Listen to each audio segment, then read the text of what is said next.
Hey, what's up mga pre? Another day at another na namang pag-uusapan dito sa Crosswave. So guys, maraming nagtatanong sa atin, paano nga ba daw tayo makakasali dito?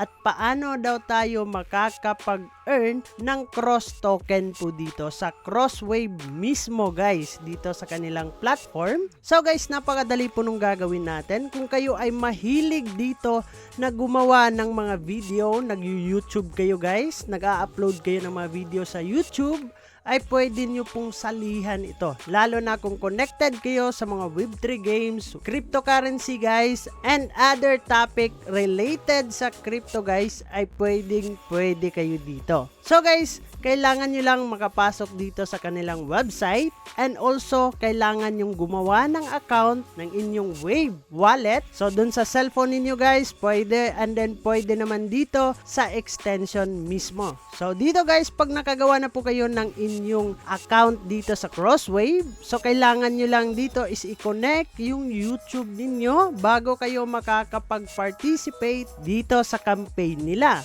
So dito sa campaign guys, marami po yan. Merong 8 ngayon na live na merong mga prize pool na pwede nga ninyong salihan dito guys. So napakadali nung gagawin natin. Pasok kayo dito, and pag once na approve na yung inyong application para maging partner streamer dito sa Wave, ay pwede na kayong gumawa ng mga video. So kagaya nito guys, streamer Wave 2.0 live, the open streamer economy. So click lang po natin to guys, napakadali po nung gagawin.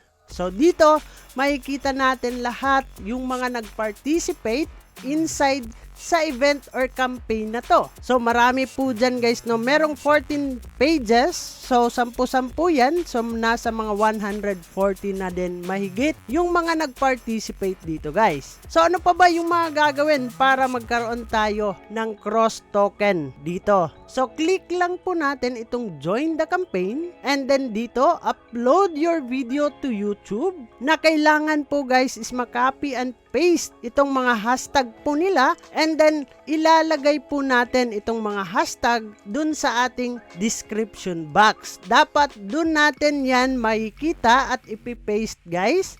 So meron po silang notice dito, mag-a-upload tayo nito during the campaign only. Hindi na po sila tatanggap pag natapos yung campaign. And then guys, yung hashtag, kailangan na kailangan dito sila nagbabase guys. And then chine-check po yan ng team. Pag once na merong isang nawala po dyan guys, ay pwede tayong ma-disqualified sa ating sinalihan dito na campaign guys. So kailangan walang mawala po dito para tayo ay maging eligible. And syempre, makuha natin yung reward na para sa atin dito guys. So, ganun kadali yung ginagawa po dito sa Crosswave Streamer Program Partner po yan guys. Kaya ano pa yung inaantay ninyo kung kayo ay mahilig gumawa ng mga video dito?